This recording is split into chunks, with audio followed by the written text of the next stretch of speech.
nous te bénissons. Alléluia. Que ton nom est majestueux, Seigneur, sur toute la terre. Ton nom est fort et puissant, ton nom est glorieux et grand. En lui nous sommes sauvés. Le nom de Jésus, plus grand que tous les noms. Roi des rois, personne n'est comme lui. Le nom de Jésus, plus grand que tous les noms. Alpha, Oméga, personne n'est comme lui. Oh, le nom de Jésus, plus grand que tous les noms. Roi des rois, personne n'est comme lui. Le nom de Jésus, alléluia, plus grand que tous les noms. Tu es grand, Seigneur. Alpha, Oméga, personne n'est comme lui. Hey, hey, hey. La mort a triomphé de tous les autres dieux. Jésus est mort et ressuscité. Nous l'élevons plus haut. Jésus, nous acclamons. Jésus, oh, Jésus. Est-ce qu'on peut le dire plus fort? Jésus. Alléluia.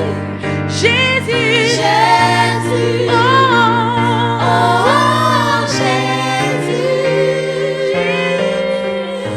Alléluia. Alléluia. Erebo Samama. Erebo Samama. Alléluia. Merci Seigneur.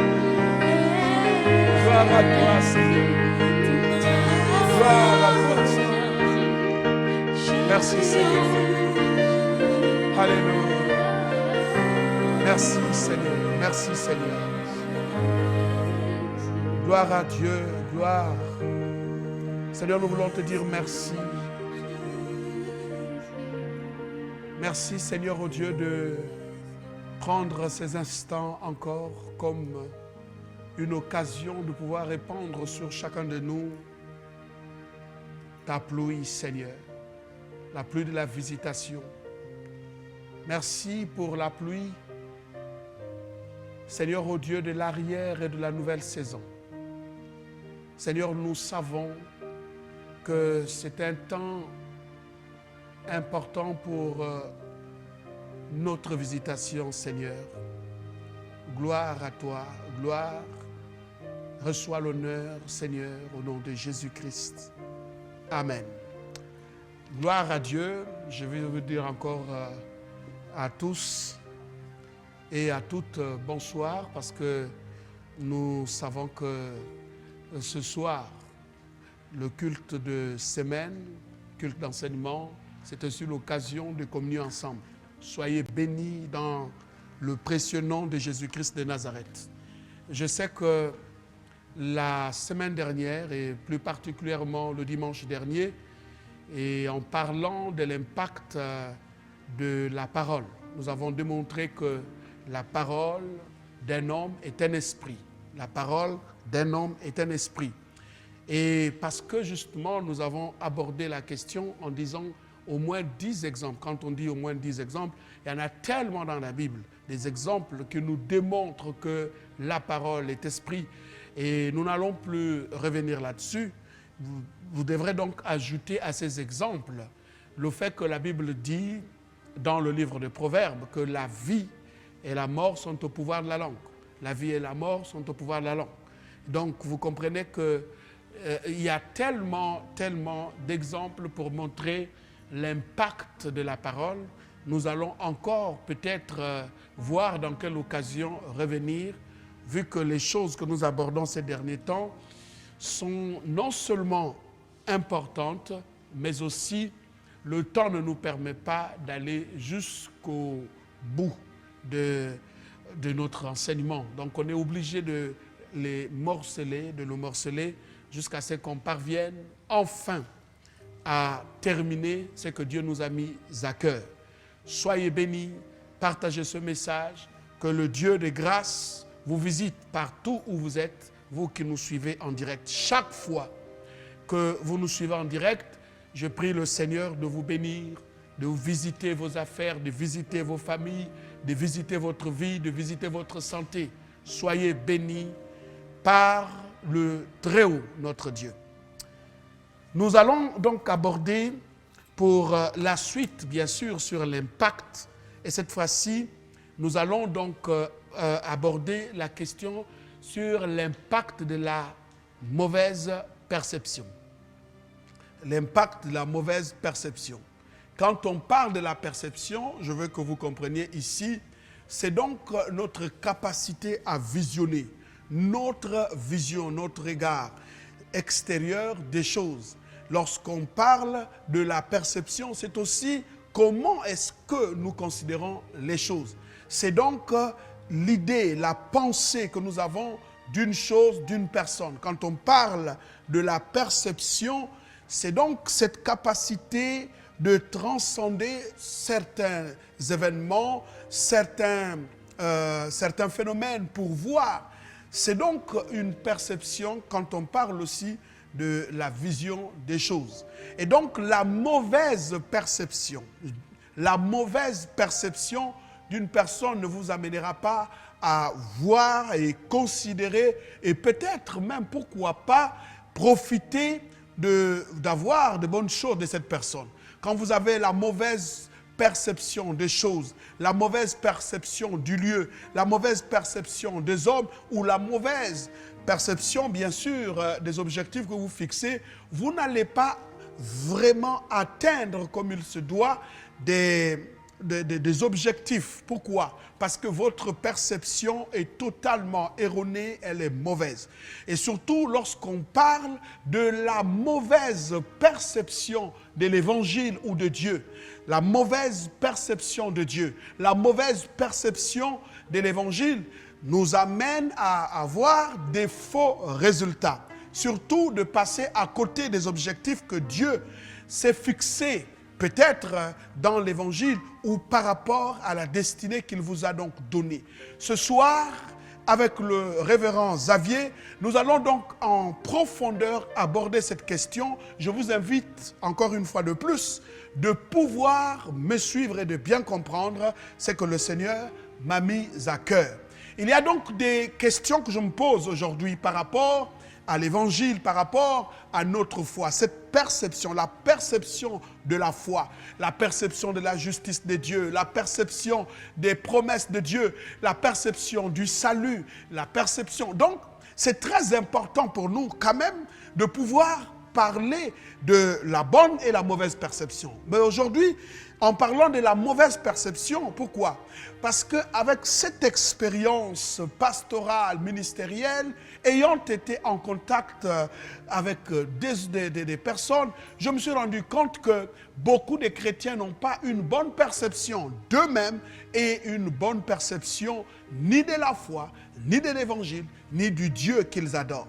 Cette mauvaise perception les amène chaque fois à avoir des résultats qui sont inattendus. Quand je parle d'inattendu, c'est que Dieu ne pense pas que le croyant que nous sommes, les enfants de Dieu que nous sommes, nous puissions mener cette vie qui est regrettable.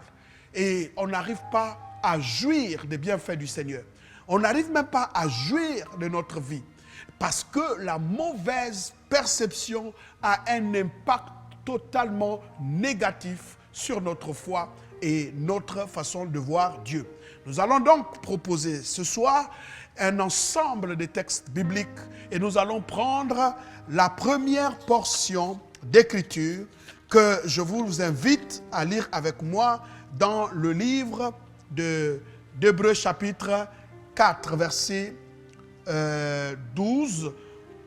Car la parole de Dieu est vivante et efficace, plus tranchante qu'une épée quelconque à deux tranchants, pénétrante jusqu'à partager âme et esprit, jointure et moelle.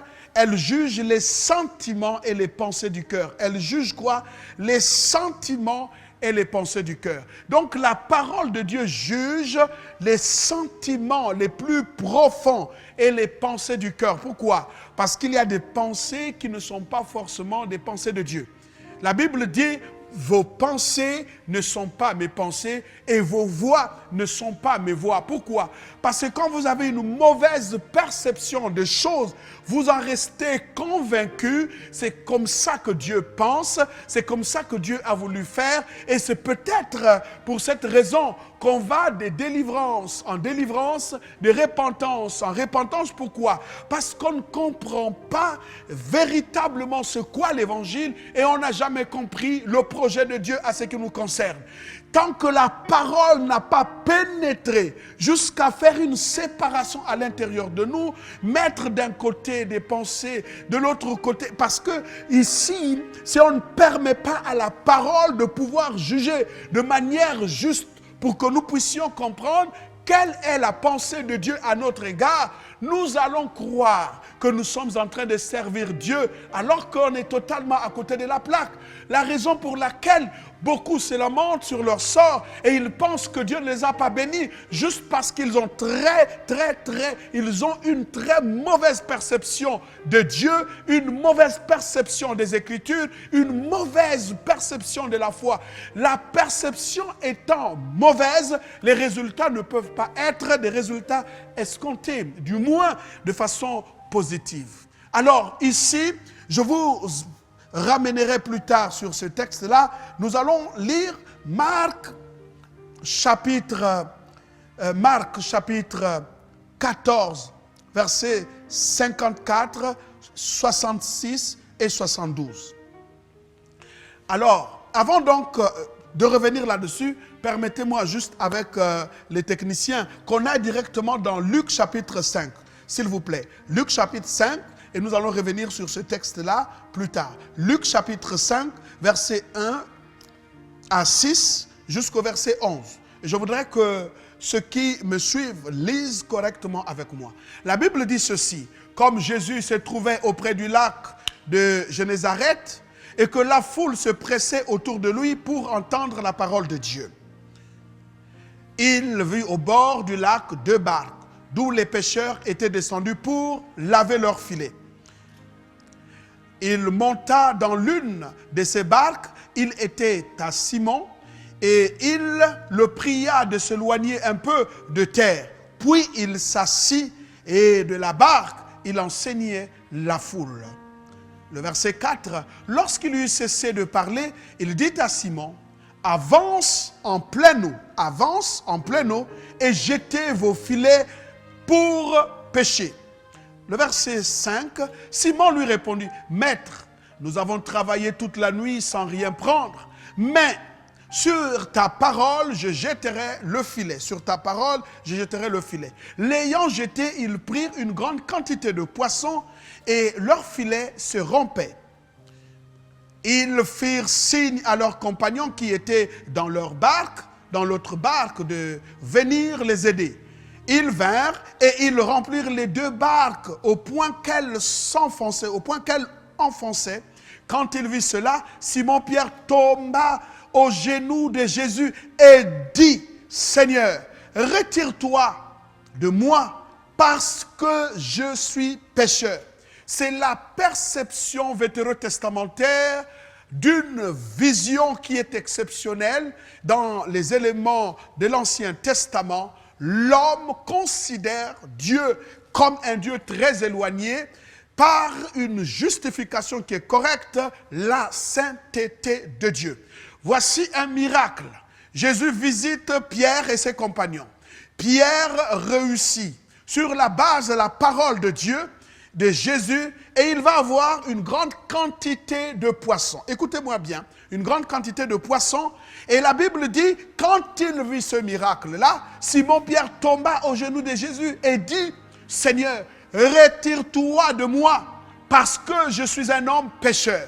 Manoach, le père de Samson, l'a également considéré comme un Dieu trop saint. Il a dit: écoute, j'ai vu mon visage, j'ai vu Dieu face à face. Il a bâti là l'autel. Il a cru qu'il devrait mourir parce qu'il a vu l'ange de l'Éternel et il a dit, j'ai vu Dieu face à face. Suivez-moi très bien.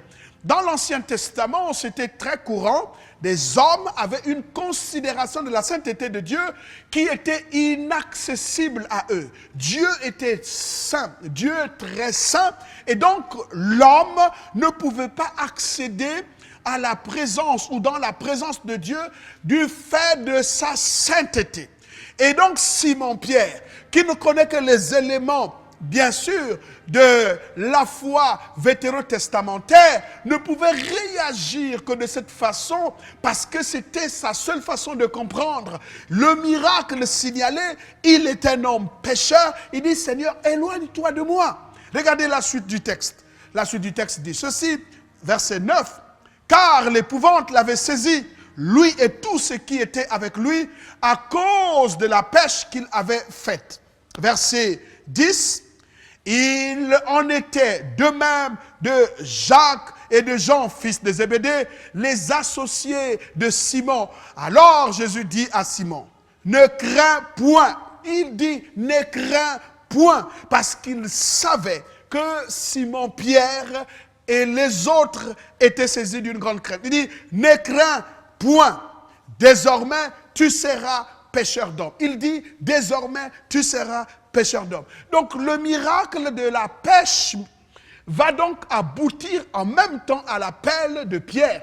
Il dit, maintenant, tu as exercé le métier de pêcheur de poissons, je ferai de toi un pêcheur d'hommes. Donc, par la même occasion, nous voyons que Pierre fut appelé par Jésus. Pierre et ses compagnons furent appelés par Jésus-Christ. Alors Jésus va les appeler. Regardons au verset 11, enfin, la Bible dit, « Et ayant ramené les barques à terre, ils les laissèrent tout et le suivirent. » Donc, le suivirent autant pour moi. Ils vont laisser. C'est l'appel de Pierre, de Jacques et de Jean. Les deux fils de Zébédée et Pierre vont être appelés au moyen d'un miracle. Ils vont tout abandonner, le gain, toute la pêche qu'ils n'ont pas pu avoir toute la nuit. Pendant qu'ils ont pêché toute la nuit sans rien avoir, le matin, ils ont trouvé une quantité extraordinaire de poissons. Et là, ils décident de tout abandonner pour suivre Jésus. Mais remarquez une chose, quand le miracle fut signalé, Pierre s'est senti indigne. Il a dit à Jésus, « Retire-toi de moi, car je suis un pécheur. » En d'autres termes, toi, Dieu saint, qu'est-ce que tu fais au milieu d'un peuple pécheur? Je veux que vous puissiez me suivre. La mauvaise perception de Dieu peut faire en sorte que nous passions à côté de la chose. Si vraiment les gens peuvent comprendre, je pense qu'ils auront une façon nouvelle de considérer Dieu, une façon nouvelle de considérer les Écritures et surtout leur propre personne. Je parle de la nouvelle personne, donc la nouvelle personne en Christ Jésus que nous sommes devenus. C'est très important. Parce que le constat que j'ai fait, et ça c'est peut-être moi, la plupart des temps, des messages que nous prêchons, j'y fais peut-être partie, n'ont peut-être très souvent, n'ont pas été très, comment dirais-je, à point, sur le plan de l'évangile de Dieu, sur le plan de la présentation de Dieu. Encore, surtout ces derniers temps, quand on suit, comment dirais-je, la chronique, mais on se rend compte que la plupart de nous, serviteurs de Dieu, les messages que nous prêchons sont très souvent des messages qui sont loin de la pensée de Dieu. Je parle de la pensée de Dieu conforme à l'évangile. Regardons, maintenant nous avons compris que Jésus vient donc d'appeler Pierre et ses compagnons. Donc Pierre est appelé et même sa destinée, son appel est totalement décrit. Parce que là Jésus dit, je ferai de toi un pêcheur d'hommes. Désormais tu seras un pêcheur d'hommes. Donc Jésus dit, tu seras un pêcheur d'hommes. Marc chapitre 14, verset 54. Le verset 66 et 72 que nous allons peut-être lire. Marc chapitre 14. Voici ce que la Bible dit. Pierre le suivit de loin jusque dans l'intérieur de la cour du souverain sacrificateur. Il s'assit avec les serviteurs. Et il se chauffait près du feu. Regardez le verset suivant. Est-ce qu'on peut aller pendant que Pierre était en bas, dans la cour, il vint. Une des servantes du souverain sacrificateur, verset 67, rapidement s'il vous plaît, verset 67, non, verset 67, pas 70, verset 67, si les techniciens peuvent nous aider. Alors donc l'histoire ici, juste on veut montrer que Pierre à qui Jésus a dit « Je ferai de toi un pêcheur d'hommes ». Plus tard dans l'évolution, Jésus va dire que Pierre un jour tu vas me régner. Il a dit même quand tous vont t'abandonner, moi je serai avec toi. Nous sommes donc ici dans la première phase du reniement du Seigneur par Pierre. Et voyant Pierre qui se chauffait, elle le regarda et lui dit « Toi aussi, tu étais avec Jésus de Nazareth ?» Voici la réponse de Pierre, aussi claire. Il le nia, disant « Je ne sais pas, je ne comprends pas ce que tu veux dire. » Puis il sortit pour aller dans le vestibule. Et le coq chanta. Verset 69, la servante l'ayant vu, s'est mis de nouveau à dire à ceux qui étaient présents, « Celui-ci est de ces gens-là. » Verset 70, et il renia de nouveau peu après. Ceux qui étaient présents dirent encore à Pierre, « Certainement, tu es de ces gens, car tu es galiléen. » La troisième fois. Regardez la réponse de Pierre. Alors, il commença à faire des imprécations et à jurer. Ça, c'est Pierre. « Je ne connais pas cet homme dont vous parlez. » Verset 72. Aussitôt, pour la seconde fois, le coq chanta. Et Pierre se souvint de la parole que Jésus lui avait dite, avant que le coq chante 2 fois. Tu me régneras 3 fois. Et en y réfléchissant, la Bible dit, en y réfléchissant, il pleura. Vous voyez, quand vous lisez, regardez même le verset 73, il pleura. Alors, donc, ça veut dire que c'est le dernier verset, bien sûr, de ce chapitre. Ça veut dire que la question que je voudrais ici poser, est-ce que Pierre a eu le temps de se repentir? Pierre est dans une logique de son appel. Et il a renié Jésus, c'est l'acte le plus odieux. C'est le plus odieux, pourquoi? Parce que Pierre a renié Jésus. Il dit qu'il ne connaît même pas et il s'est même mis à faire des imprécations pour dire que cet homme, je ne le connais pas. Sauf que ce que Jésus lui avait dit va s'accomplir. Lui à qui Jésus a dit, tu es Pierre, sur cette pierre je bâtirai mon église. Jésus lui a dit, voici, je te donne les clés du royaume. Ceux à qui, vous voyez, c'est très important. Il dit, tu auras la capacité d'ouvrir le royaume et tu auras aussi la capacité de fermer le royaume. Ceux à qui vous allez pardonner les péchés, leurs péchés seront pardonnés. Donc quand Jésus dit que tu es Pierre, sur cette pierre je bâtirai mon église et les portes du séjour de mort ne prévaudront pas contre elle. Et pourtant ce Pierre-là, plus tard, va aller même plus loin. Il va renier Jésus. Il va dire que je ne le connais même pas. Dites-moi, quel peut être le péché le plus grave que celui de renier son Seigneur? La Bible dit, au verset 70, juste au dernier, comment dirais-je, la dernière partie du verset 72, la Bible dit qu'il va se souvenir de ce que Jésus lui a dit, ou lui avait dit. Et là, la Bible dit qu'en y réfléchissant, il va donc se mettre à pleurer. Mais on ne nous dit même pas ici que Pierre s'est mis à se repentir. Encore moins, nous ne voyons pas là où Pierre s'est repenti. Alors, je voudrais ici souligner quelques vérités bibliques, s'il vous plaît, pour que nous puissions comprendre. Et donc, une autre chose que j'ai compris à partir de là, c'est Jean chapitre 21, on va aller rapidement, Jean chapitre 21. Jean chapitre 21, on va lire un peu à partir de tout ça. Jean chapitre 21. La Bible dit ceci. Après cela, Jésus se montra encore aux disciples sur les bords de la mer de Tibériade. Et voici de quelle manière il se montra. Verset 2. Simon-Pierre, Thomas appelé Didyme, Nathanaël de Canaan en Galilée, les fils de Zébédée et 2 autres disciples de Jésus étaient ensemble. Verset 3, Simon-Pierre leur dit, je vais pêcher. Ils lui dirent, nous allons aussi avec toi. Et ils sortirent et montèrent dans une barque. Et cette nuit-là, ils ne prirent rien.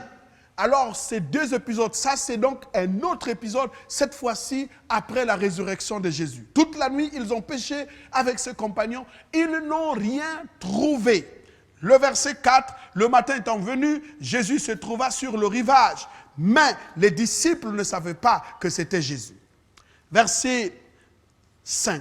Jésus leur dit, enfants, n'avez-vous rien à manger? Ils lui répondirent non. Alors, au verset 6, voici ce que la Bible dit. Il leur dit, jetez le filet du côté droit de la barque et vous trouverez. Ah, suivez-moi très bien. Jésus va leur dire, jetez le filet du côté droit de la barque. Et c'était clair, il ne leur dit même pas. Écoutez, je vais vous dire des choses comme j'essaie de les comprendre. La première remarque, c'est qu'au premier miracle, Jésus leur a dit, après avoir prêché, il dit, allez en pleine eau. Et là, Jésus ne leur dit plus, allez en pleine eau. Le premier miracle, Jésus ne précise pas du quel côté il fallait jeter le filet. Il va seulement dire, allez en pleine eau et jetez votre filet.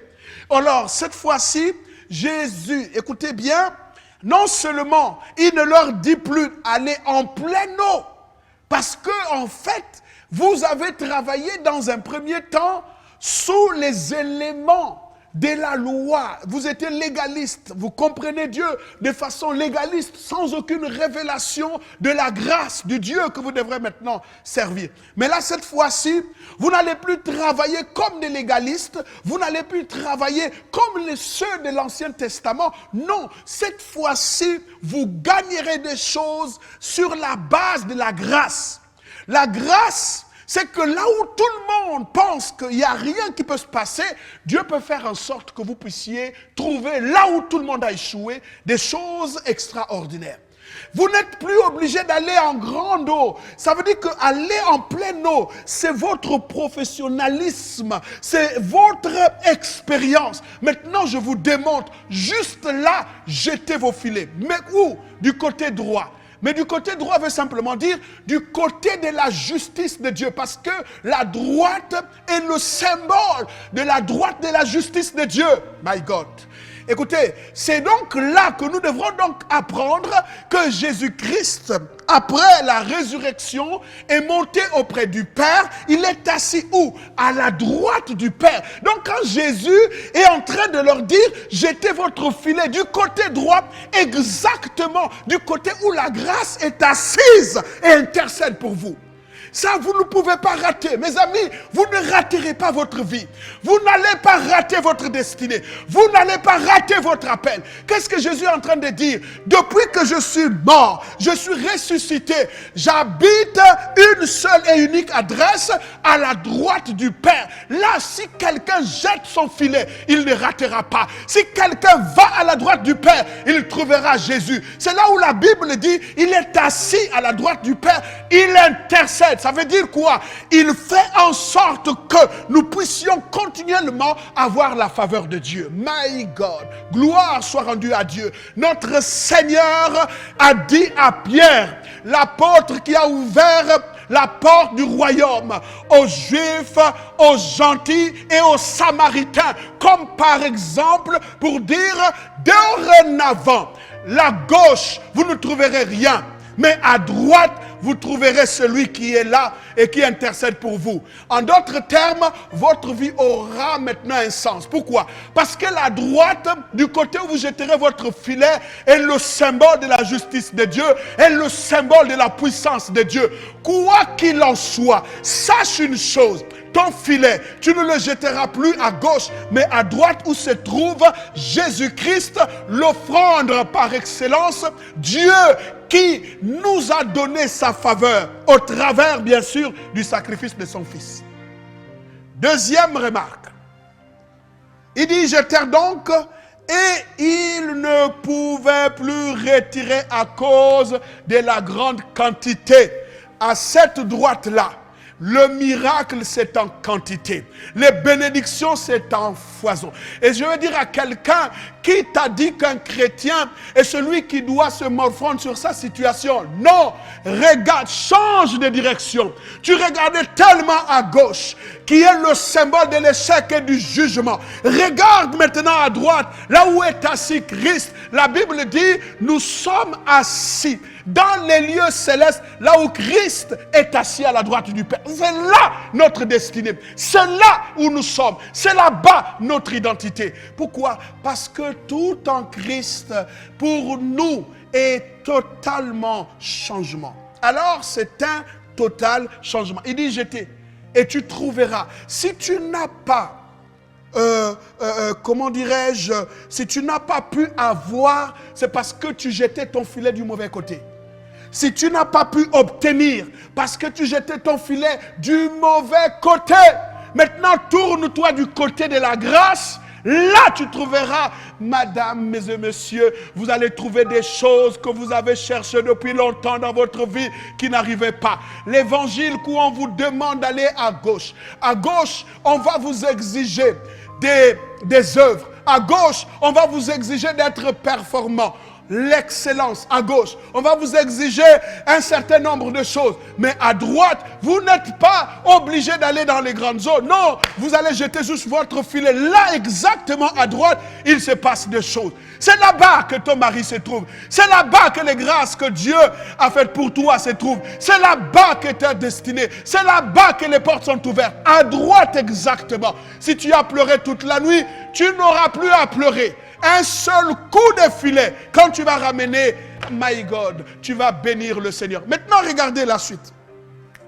La Bible dit, alors le disciple que Jésus aimait dit à Pierre, c'est le Seigneur. Et Simon-Pierre, dès qu'il eut entendu que c'était le Seigneur, mit son vêtement et sa ceinture, car il était nu. My God. C'est la dernière fois que tu seras nu, même dans tes entreprises, dans ce que tu es en train de faire. Et je te le dis au nom du Seigneur Jésus. Et la Bible dit, se jeta dans la mer. Regardez la suite de ce texte. Au verset 8, la Bible nous dit quelque chose. Il dit, les autres disciples vinrent avec la barque, tirant le filet plein de poissons, car il n'était éloigné de terre. Donc, c'était juste à côté là. Il n'était même pas allé loin. My God, la grâce fait des choses. La grâce fait des choses. Je suis en train de vous bénir. Avec le peu que tu as, Dieu va faire des grands miracles avec toi. Tu vas tirer un grand profit juste après. Il fut des moments où tu étais obligé de faire des grandes choses, d'aller très loin, de faire beaucoup pour avoir. Maintenant, cette fois-ci, sous l'assistance du Saint-Esprit, à la droite, là où est assis Christ, manifestation de sa grâce, tu ne perdras plus du temps, mais tu trouveras. Je suis en train de dire, le matin est en train d'arriver pour toi. Quand les gens passeront là, alors tes résultats auront changé. Si quelqu'un entend ce que je suis en train de dire et dit amen très fort, que la grâce de Dieu affecte sa vie au nom de Jésus-Christ de Nazareth. La mauvaise perception peut vous amener à avoir des mauvais résultats. Et alors, la Bible dit, pendant qu'ils se jetaient, au verset 9, lorsqu'ils furent descendus à terre, et ils vinrent là, des charbons allumés, du poisson dessus et du pain. Déjà, tout a été fait. Je vais dire à quelqu'un, quand tu vis dans la grâce, ce n'est pas toi qui fais, c'est le Seigneur qui fait pour toi. My God. Dis amen si tu entends ce que je suis en train de dire, poussé par l'Esprit. Il y a des choses que je commençais à comprendre. J'ai discuté avec une de mes filles, on discute beaucoup. J'ai dit, pourquoi, il y a un sentiment comme ça, pourquoi je n'ai pas compris ces choses? Pourquoi? Parce qu'on pense que nous allons En fait, c'est en travaillant beaucoup, en ayant beaucoup de performances, en ayant beaucoup de qualités que les choses viendront. Non, vous avez besoin de comprendre le message de la grâce. Vous avez besoin de savoir que depuis que Jésus-Christ est mort, ce n'est pas vous qui faites, c'est lui qui fait à votre place. Vous devrez le savoir. C'est pourquoi il a dit aux disciples, jusqu'à maintenant, vous n'avez pas encore demandé. Et je suis en train de dire à quelqu'un, il y a des choses que tu penses que tu as trouvées. Non, non, non, non, non, non. Le Seigneur est sur le point de te surprendre magnifiquement. Quand Pierre va se rendre compte que c'est le Seigneur, verset 10, voici ce que la Bible dit. Jésus leur dit, apportez des poissons que vous venez de prendre. Verset 11, Simon-Pierre monta dans la barque et tira à terre le filet plein de 153 grands poissons. Et quoi qu'il en eût, tant le filet ne se rompait point. C'est un miracle. La question que je vais vous poser. La première expérience pétrinienne, c'est-à-dire de Pierre, il dit, retire-toi de moi, car je suis un pécheur. Pierre lui-même, le miracle fait, il dit au Seigneur, retire-toi de moi. Mais là, nous sommes quand même dans une visée théologique très importante.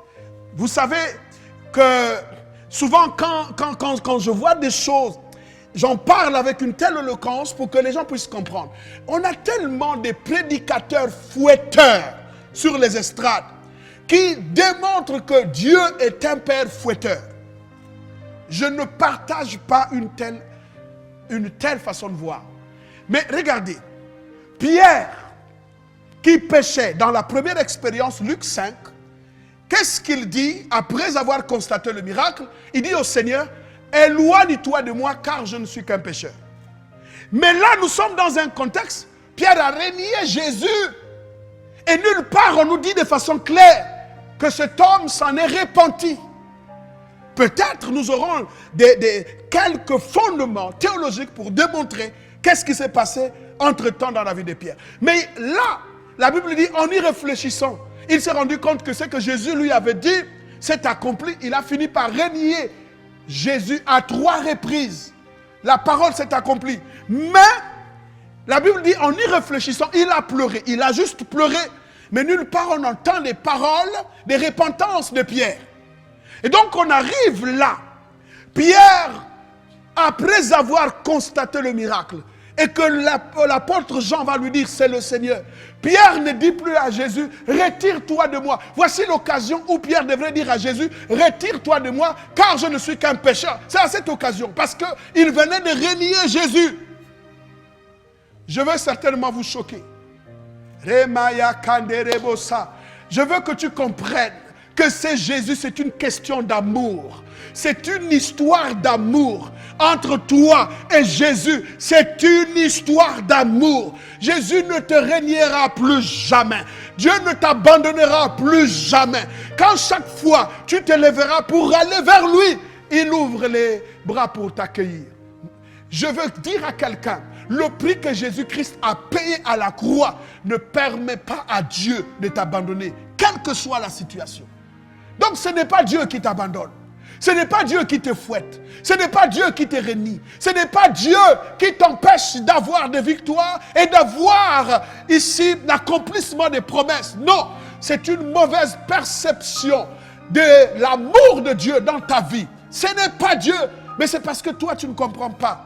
C'est parce que tu acceptes d'être à cette place. Ce n'est plus le moment de jeter le filet à gauche. Alors, quand Pierre va s'approcher de Jésus, le verset 12, je vais commencer à conclure, le verset 12, Jésus leur dit, venez manger. Il ne fait aucun reproche. Écoutez, Jésus n'a fait aucun reproche à Pierre. Le regard de la fois dernière a suffi. Quand Pierre l'a renié, Jésus a seulement regardé les yeux de Pierre et ont rencontré les yeux du Seigneur. Il s'est souvenu de ce que le Seigneur avait dit. Mais quand ils vont se rencontrer avec Pierre, Jésus ne va pas dire à Pierre, souviens-toi que je t'avais dit que tu allais me renier, tu allais faire ceci, tu m'as renié Pierre, je ne veux plus te voir, tu n'es plus mon disciple. Non, la question de Jésus, c'est que vous avez faim. Ça veut dire que c'est donc le Seigneur en fait, la chose à laquelle le Seigneur se préoccupe, c'est d'abord ton besoin. Besoin d'amour. Besoin pour satisfaire ta faim et ta soif. Besoin de grandir, de devenir mature. Tout le reste là, qu'on pense amener dans ta conscience pour te culpabiliser, ce n'est pas Jésus. Ce n'est pas encore moi. L'évangile, ce n'est pas l'évangile. Il n'a même pas posé de problème à Pierre. Non, à notre époque, on aurait dit à Pierre, tout le monde sait que tu as renié Jésus. Et par voie de conséquence, ton appel est tombé et tu ne vaux plus rien. Jésus ne lui pose pas ce problème. Il va te dire, avez-vous mangé? Je vais d'abord m'occuper de vous et nous allons parler des autres questions par la suite. Vous comprenez? Et puis par la suite, il se tourne du côté de Pierre. Il ne pose pas la même question à Jean et aux autres. Il dit, Pierre, m'aimes-tu? C'est la question. M'aimes-tu? C'est donc une question d'amour entre disciple et le maître. Est-ce que tu m'aimes, Pierre? Ah, Pierre dit, je t'aime. Pierre, m'aimes-tu? Alors, je t'aime. Il dit, paie les brebis. Ça veut dire que je te renvoie à l'exercice. Tu n'as pas besoin. Et regardez, comment est-ce qu'on appelle? La conversation de Pierre et Jésus notre Seigneur, ce n'était pas une conversation, souviens-toi de ce que tu m'as fait. Non. Bien au contraire. Je veux m'occuper de vos besoins.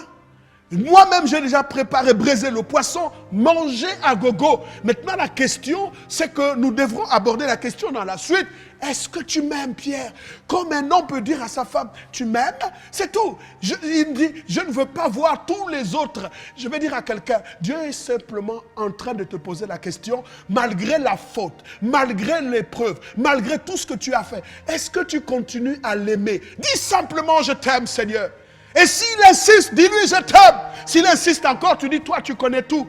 En d'autres termes, je ne veux pas te dire simplement sur mes propres forces, je t'aime et demain, je pose un acte et ça va me culpabiliser. Toi, tu connais tout. Tu sais que pendant que je suis en train de te dire, je t'aime.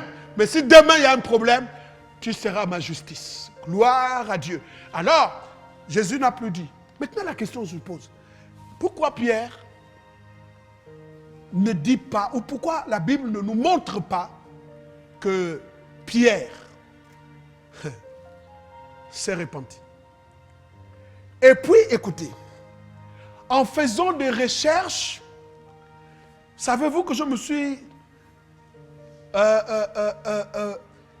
rendu compte d'une chose. J'en ris parce que la révélation de la parole de Dieu est claire.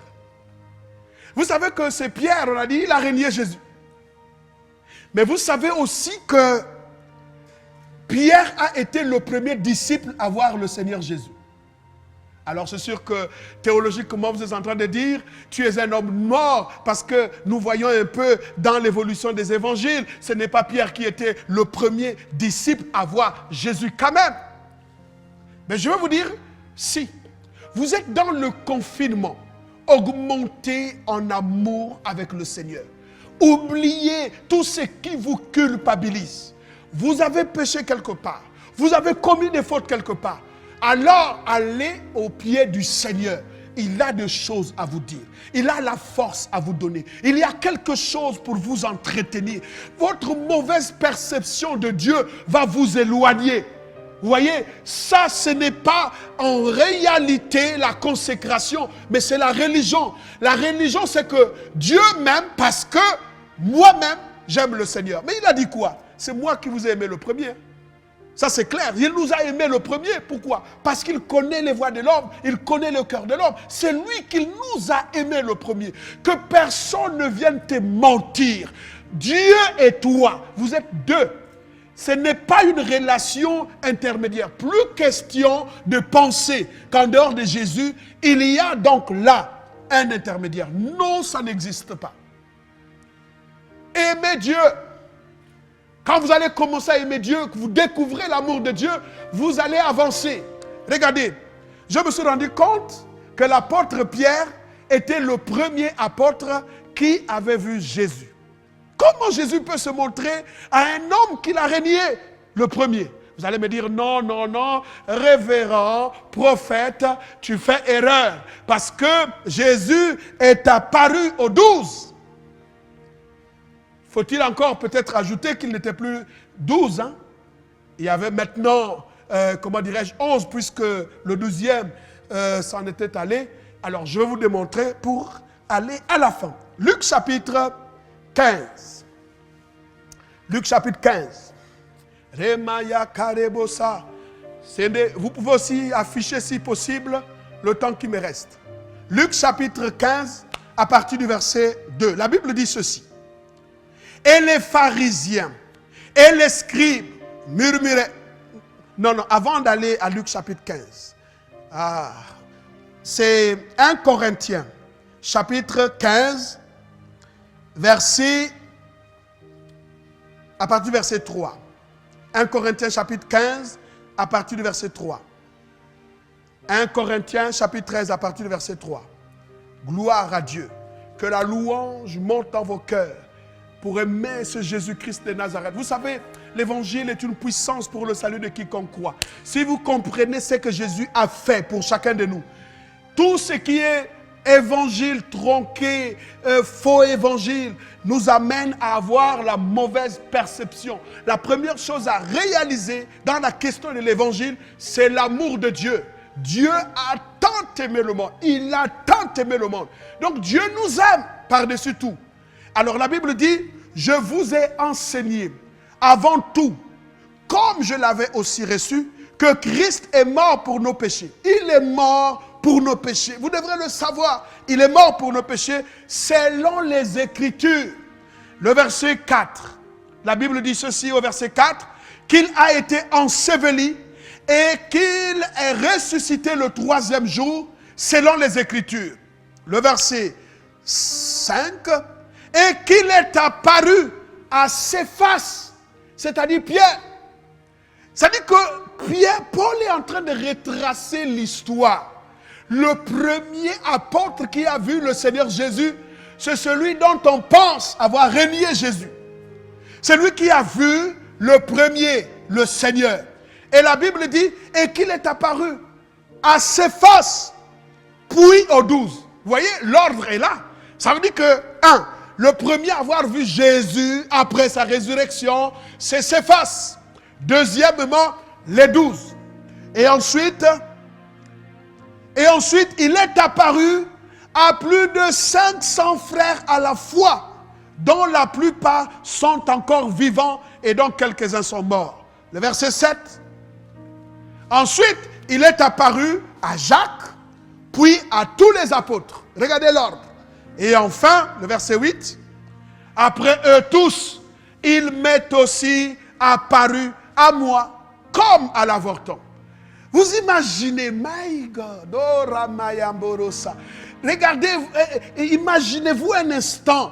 Ça dit que quelqu'un aurait dit, Pierre, c'est fini, ton appel est perdu, tu es un homme qui est foutu, tu as renié le Seigneur. Je vais dire à quelqu'un, vous devrez savoir, ceux qui vous condamnent sont ceux-là qui n'ont pas une bonne perception de Dieu. Ils vous condamnent sur des choses que Dieu vous a déjà pardonnées. Ils vous voient tel que vous étiez dans le passé. Or, il se trouve que si Pierre, my God, si Jésus est apparu à Pierre, ça veut dire que pourquoi Jésus a choisi d'abord de se montrer à Pierre? Parce que les deux devraient régler d'abord leurs problèmes. Vous savez, je suis convaincu d'une chose.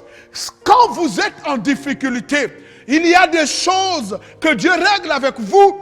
Il ne veut pas associer tout le monde. Ça veut dire que quand Pierre a vu Jésus le premier, Jésus est venu d'abord pour régler cette question-là. Pierre et Jésus ont parlé de leur histoire et Jésus lui a certainement dit, alors mon très cher fils Pierre, maintenant je t'avais dit, mais tu as vu. Maintenant je vais te dire des choses Parce que je suis venu te rappeler la promesse. Je t'avais dit que Satan se lèvera contre vous. Eh bien, il va vous éprouver. Il va vous cribler comme le froment. Il dit, mais à toi, j'avais prié pour toi, afin que quand tu seras revenu, que tu puisses affermir les autres. Donc, Jésus ne pouvait pas déjà aller voir les autres, sans d'abord voir la pièce maîtresse de la suite de l'histoire après Jésus. Donc, il est descendu voir Pierre, pour dire, Pierre, tu n'as rien perdu. Je suis venu te dire, maintenant que tu as compris ces choses, tu dois t'appuyer sur moi. Dorénavant, appuie-toi sur moi. Tu connais qu'est-ce que c'est que la grâce. Tu connais qu'est-ce que c'est ceci. Maintenant, tu pourras affermir les autres. Maintenant, après seulement, après qu'il ait discuté avec Pierre et qu'il s'est montré aux 12, qu'il s'est montré aux 500 frères à la fois, il s'est montré par la suite à tous les apôtres et enfin à l'apôtre Paul. Pourquoi? Parce que l'ordre était comme ça. Je suis en train de dire à quelqu'un, tous ceux qui pensent que ta vie est terminée, je suis venu te dire, bien au contraire, tu vas mieux apprécier la dernière expérience. Le Seigneur ne t'abandonnera pas. Jésus sait ce qu'il a dit à ton sujet. Je peux penser et voir la manifestation de la grâce dans la vie de quelqu'un. Si quelqu'un était au bord, je suis en train de dire, remets-toi sur le chemin. Le Seigneur ne t'a pas oublié. Tu le rencontreras dans la bonne et la meilleure version. Si quelqu'un m'a entendu, lève-toi de là où tu es. Je veux que nous puissions prier ensemble. Est-ce qu'il y a quelqu'un qui pense que Dieu ne l'a pas pardonné, que Dieu a encore quelque chose contre lui? Je veux que tu te lèves, je vais prier avec toi. Remaya Karabosa. Je vais prier pour ta destinée, je vais prier pour ta vie, je vais prier pour que tu aies une bonne perception, pour que ton cœur s'accroche au Seigneur. Lève tes mains de là où tu es. Rema Karebo Shia Baba Baba. Rina Kanderebo Sakaries. Alléluia. Merci Seigneur. Alléluia. Kerebo Sandamarabo Shia Baba.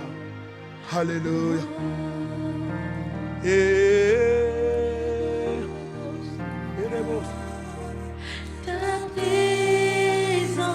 Alléluia. Très bien. Très bien.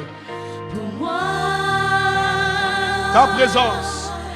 Ta présence, c'est le ciel pour moi.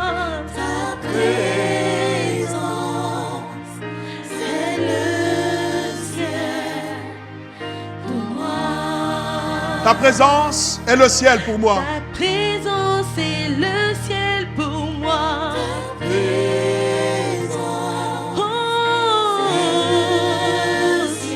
Seigneur, Seigneur. Écoutez ces paroles. Ta présence. Ta présence est le ciel pour moi. Orebo Sandamakarebo Shia Baba. Pour moi. Alléluia. Oh Jésus. Oh Jésus. Oh Jésus. Ta présence est Jésus, Jésus. Oh Jésus. Oh Jésus. Lève tes mains là où tu es. Et répète. Répète après moi pendant que les musiciens continuent à nous donner ce son. Dis simplement après moi, Seigneur, si tu ne me condamnes pas, je ne me condamnerai pas non plus. Seigneur, si tu ne me condamnes pas, le monde ne me condamnera pas. Seigneur, si tu ne me condamnes pas, les réalités ancestrales ne me condamneront pas. Je suis un homme béni. Je suis quelqu'un qui vit dans la grâce. Je refuse de jeter mon filet à gauche. Je me tourne à droite. La droite de ta justice. La droite de ta force. La droite de ta puissance. Alors que tu te tiens là, après ces paroles, je vais dire à quelqu'un, s'il a une maladie, ça va disparaître. Si tu sens une culpabilité, appelle Jésus et dis simplement, le châtiment qui me donne la paix est tombé sur toi il y a 2000 ans et je suis en paix avec le Père. Père Céleste, dans le précieux nom de Jésus-Christ de Nazareth, tous ceux qui sont en ce moment-là connectés, Seigneur, que le Saint-Esprit descende sur eux. Que l'Esprit de grâce les visite. Que l'Esprit de force les pénètre au nom de Jésus. Que ceux qui sont malades considèrent, au moment où je parle, au son de ma voix, que les maladies sont jugées au nom de Jésus-Christ de Nazareth. Que ceux qui manquent de paix, que la paix vienne dans leur vie. Que ceux qui étaient encore dans la confusion, manquant l'espérance et l'assurance du salut, que ceci soit rétabli dans leur vie. Au nom de Jésus-Christ de Nazareth. Je prie maintenant que tu reconsidères là où tu t'es arrêté et alors reprends l'envol avec le Seigneur. Cours et reprends encore ce que le Seigneur t'avait donné par grâce. Et cours au nom de Jésus-Christ de Nazareth. Sois béni au nom de Jésus. Que l'onction du Saint-Esprit descende sur toi. Au nom de Jésus. S'il y a quelqu'un qui ne connaissait pas le Seigneur, alors je t'invite à faire cette prière. Dis simplement après moi, Père Céleste, je te rends grâce. Je comprends que Jésus-Christ est mort pour nos péchés, y compris les miens. Il est ressuscité et aujourd'hui je prends la décision de l'accepter comme Seigneur et Sauveur personnel. Parce que tu l'as dit, que c'est en croyant du cœur qu'on parvient à la justice. Tu as pardonné mes péchés en Christ Jésus. C'est en confessant de la bouche qu'on parvient au salut. Seigneur, je suis sauvé et je suis enfant de Dieu. Au nom de Jésus-Christ. Amen. Sois béni au nom de Jésus. Amen. Le programme des réunions de la semaine est le suivant. Mercredi 16h, culte d'enseignement. Vendredi 16h, culte de prière. Dimanche 9h, culte dominical. Pour participer à nos cultes, vous pouvez vous connecter sur nos plateformes Facebook Bethany Port-Gentil et Révérend Xavier Richard Ngumba officiel et sur YouTube Betopod TV.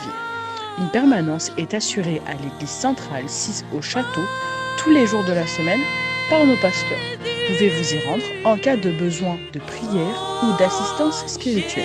Pour toute question relative au fonctionnement de l'église, en cette période particulière de confinement partiel, vous pouvez appeler le 077 55 78 53 ou le 077 37 30 21. Merci et que Dieu vous bénisse.